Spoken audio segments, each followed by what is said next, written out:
আসসালামু আলাইকুম। আজকে আমরা কিছু ওয়ার্ড নিয়ে আমরা কথা বলবো যেগুলো আমাদের বিশেষ করে ডিপার্টমেন্টে আমরা যেগুলা ইউজ করি অ্যান্ড এক্সপ্লেন করতে বা উচ্চারণ করতে হয়। আমরা যারা কাজ করি আমাদের ডিপার্টমেন্টে বিশেষ করে যে আমাদের যে মিজান প্লাস আছে এগুলা উচ্চারণে আমাদের একটু সমস্যা হয়। তো আমাদের এখানে ধরুন এটা একটা ইনভেন্টরি পেপার, এখানে 400 বা 350 ওয়ার্ড আছে। এগুলো যদি আমরা রপ্ত করতে পারি আমাদের উচ্চারণ করতে আর কোনো সমস্যা হবে না। তাহলে আমাদের ইনভেন্টরিটা আমরা জানলাম, পাশাপাশি আমরা ওয়ার্ড জানলাম। আমরা ডেইলি 5টা করে ওয়ার্ড যদি প্র্যাকটিস করি তাহলে আমাদের ওয়ার্ডগুলো জানা হয়ে গেল। আবার এগুলাকে আমরা গুগলে দিয়ে আমরা উচ্চারণটা আরো পারফেক্ট করে জানতে পারবো।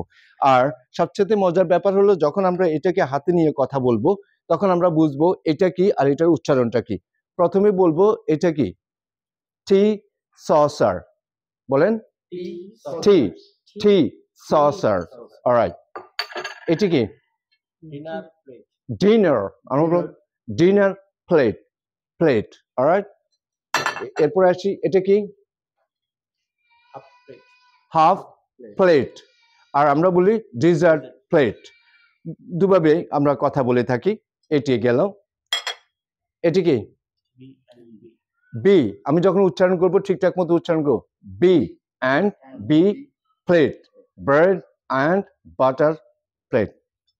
অলরাইট, এরপরে এটি এটি একটা ডিনার প্লেট বা আমরা যে কোনো একটা ফুল পোর্শন একটা স্টেগো সার্ভিস করতে পারি, কিন্তু আমরা টোটালি এটাকে বলতে পারি যে স্কোয়ার প্লেট।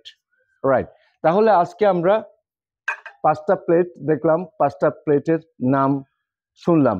এই উচ্চারণগুলো আমার হয়তো পারফেক্ট বা 100% হয়নি, কিন্তু আমরা তো এইভাবে প্র্যাকটিস করতে হবে। যদি আমরা না করি তাহলে কিভাবে ডেভেলপমেন্টটা আমি বুঝতে পারবো? এটা আমার মাতৃভাষা না ইংলিশটা। তাহলে আমরা কি করব? আমরা যে কথাগুলো এখন আলোচনা করলাম ওয়ার্ডগুলা, এগুলোকে আবার গুগলে দিয়ে নিজে শুনবে, তখন ওরা পড়ে শোনাবে, সেটা পারফেক্ট হবে আরো বেশি। ঠিক আছে? আজ হয়তো 8% হয়েছে, বাকিটা যদি আপনি ট্রাই করেন দ্যাট উইল বি 10%। তাহলে আমরা এইভাবে ডেলি যদি 5টা উচ্চারণ করি আমাদের অনেক হয়ে যাবে। ধন্যবাদ শোনার জন্য। আর আমরা এইভাবে ডেলি প্র্যাকটিস করব। Thank you.